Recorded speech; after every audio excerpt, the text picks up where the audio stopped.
despicable. Last man to bring it through. Fast raps and critical state. Welcome back, party people, to the third and final look at the build for my Nazdreg Orc deck in my Warhammer 40,000 Retrospective series. Video 1, I showed you Naz and his signature cards and kind of what his scheme was. In the last video, we laid the whole damn thing out and talked about the schemes and sub-schemes that made up the build itself. Now we're going to do a little combat drill. That is, pull a hand out of the deck and see how I would play it against a hypothetical flop of planets. Here we have Taurus, Ivarn, Atrox Prime, Karnath, and sorry, that's Elowith. Then we have 2 planets in reserve that will fill out the cycle. We don't know what those are yet. And as you can see, I've placed the Imperial Aquila over on the other side of the table, signifying that in my simulation, my opponent has initiative, which means they'll get first choice and first strike on planets 1, 3, and 5. That being the case, it might not be bad for me to do a sort of hang back second mover thing by stocking up to make sure I take Ivarn and Elowith. Because look, you know, Elowith is has 2 symbols, and Ivarn has 3. That's pretty rich. If I were able to, you know, bide my time, lock both those down, that would give me 2 reds and 2 blues, which means I could ice the cake by taking Atrox Prime. Or look at that, the last one in line is another blue. Not bad. So what did I draw? I drew 7 cards. Good mix of units. Rugged Killicans, Flash Gits, and a Squig-Off Brute. Not bad. A couple of those events we're talking about. Squig Bombing and Battle Cry. And look at that. I drew my signature attachment, the Cyborg Body, and a rocket launcher. Not bad, but here's the problem.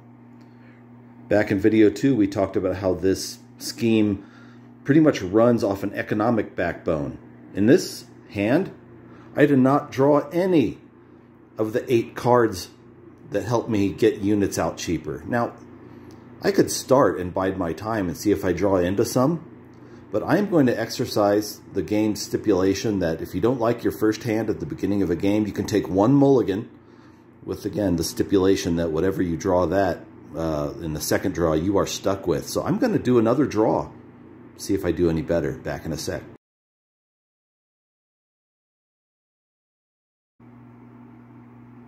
Okay, we are back, having taken my option of a mulligan and a redraw, and the gambit paid off. Why? Look at that. It's your pal and mine, Crushface. Crushface reduces the cost of any orc that follows him to a planet, helping you establish powerful beachheads at a discount. Who else came along? One of Nazdreg's Flash Gits, strong, tricky warrior, and not 1, but 2 copies of my brawling damage sponges, the frontline Ardboys. What else showed up?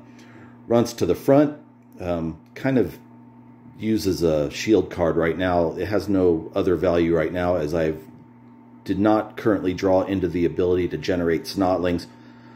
There's one of those big-ass attachments we talked about, the huge chain chopper, which could probably be put on one of the Flash Gits to raise some hell, and a copy of Promotion. It's 0 cost, and just, you know, lets you boost the anyone you attach it to will get an extra command icon, boosting his from 1 to 2, which would decrease the likelihood of me being steamrolled by a player with a stronger command game than me. It also enables a sort of aggressive gambit if you're that mindset. So there's 2 things I could do.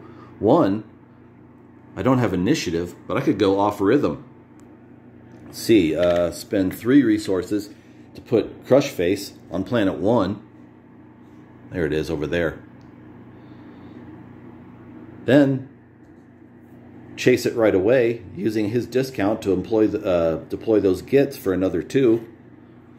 Then maybe stall for a round, put the promotion on the Gits, cost me nothing while I see what my opponent does.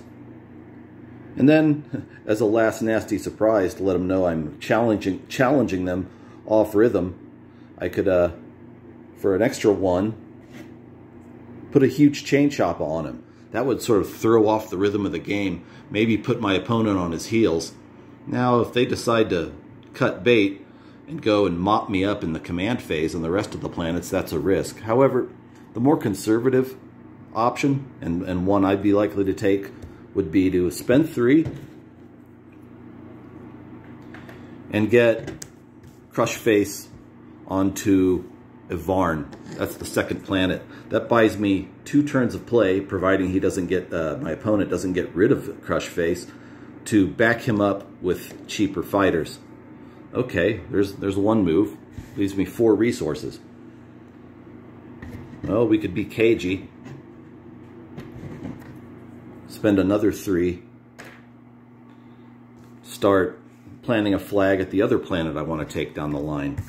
There's Nazdreg's flash gits just waiting there. On the next turn, I could attach the promotion to them for no cost. And that would pretty much be my opener, is to hang around, see if I can win some cards and resources in command struggles, and then use whatever winnings I have to plow warriors into a battle at a Varn, which would be nice because I'll frontline Ardboys there to back me up. And if Nazdreg shows up there, they'll take all the damage, and they'll be able to keep dealing out brutal enhanced attacks.